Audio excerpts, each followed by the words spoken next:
Trying to measure charging voltage on the Bonneville. So this is a low idle. Actually, idle is a little higher than this. When it's running, where you see starts going up, and then it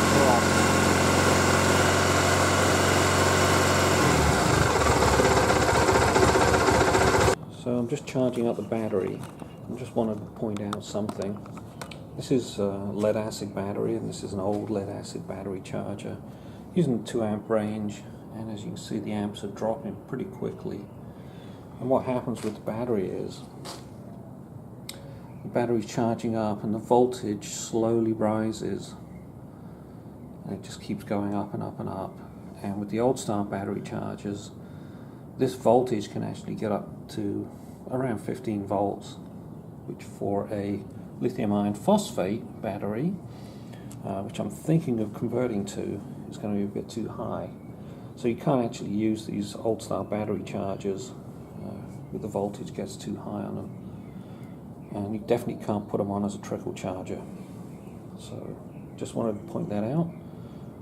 Okay, the other thing I wanted to point out is the location of the regulator rectifier on this bike.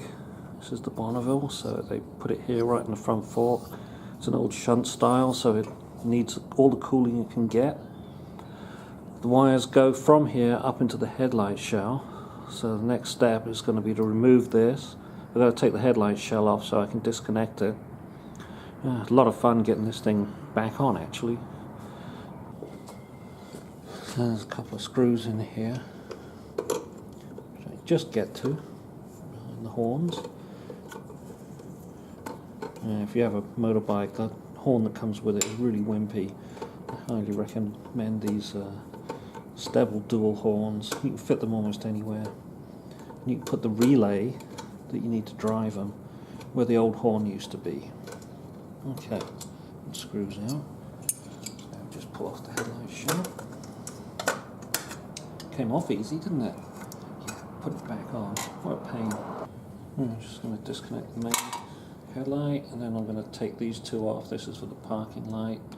I'm recording it so I know which one goes where, just in case hooking the ground up makes a difference.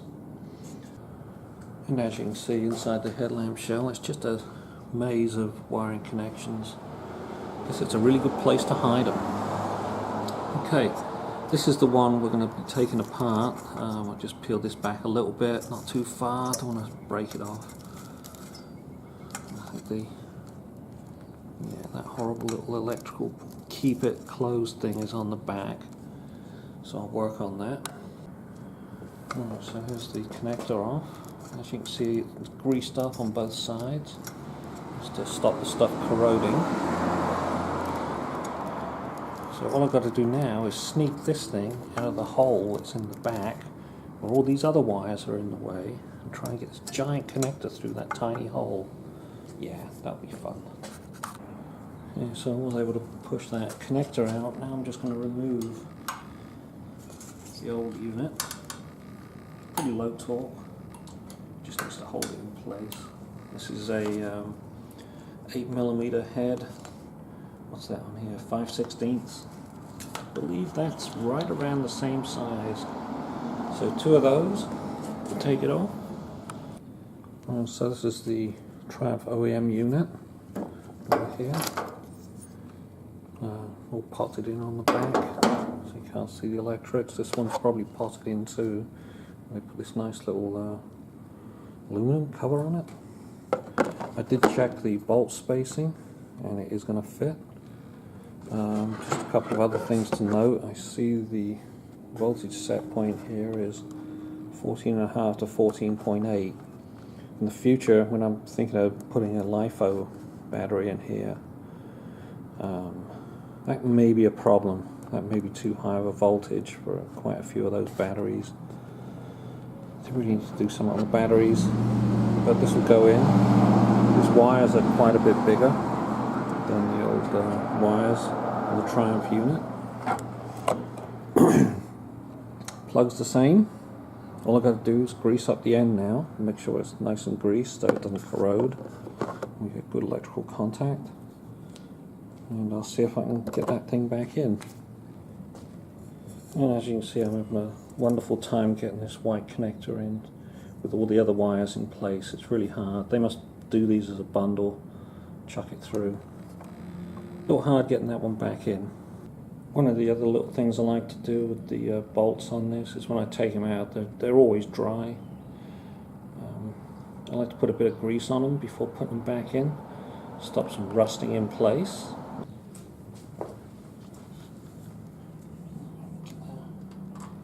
Bolt in place.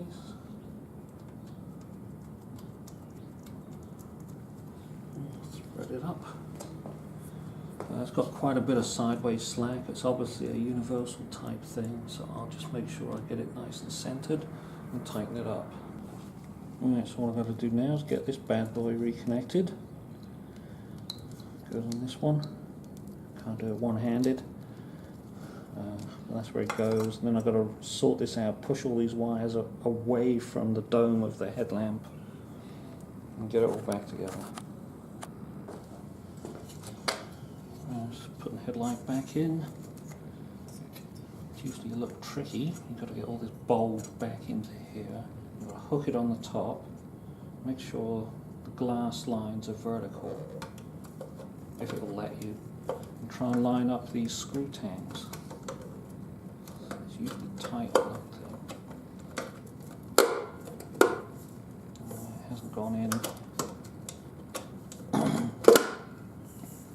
Oh, did it? It did. Wow, that was easy. Oh, struggled like crazy last time. Now I've got to get the screws in, and I'll be good. Well, the battery's still taking a charge. The voltage is going up slowly as the current drops. Less than an amp now. So I'm just going to let it sit for about an hour, and I'll come back out. Well, it's been about an hour, so the voltage is slowly going up still. Charge rate's dropping down to about half an amp. I think that's close enough. First of all, I'm turning off the charger, and you can see the voltage dropping back. It takes it quite a while to get back to a resting voltage around 12.6 or something. Okay, so let's fire it up.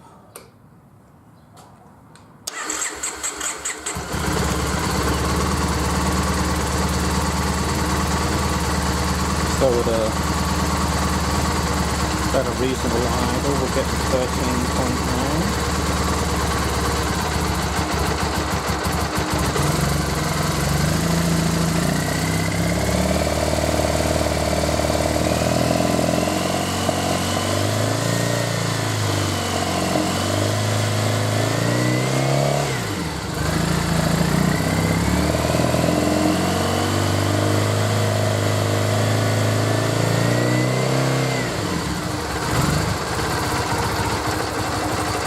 That's pretty good. We're actually getting to 14.5 volts. This is the voltage we got before when I revved it up. It dropped to about 12.6.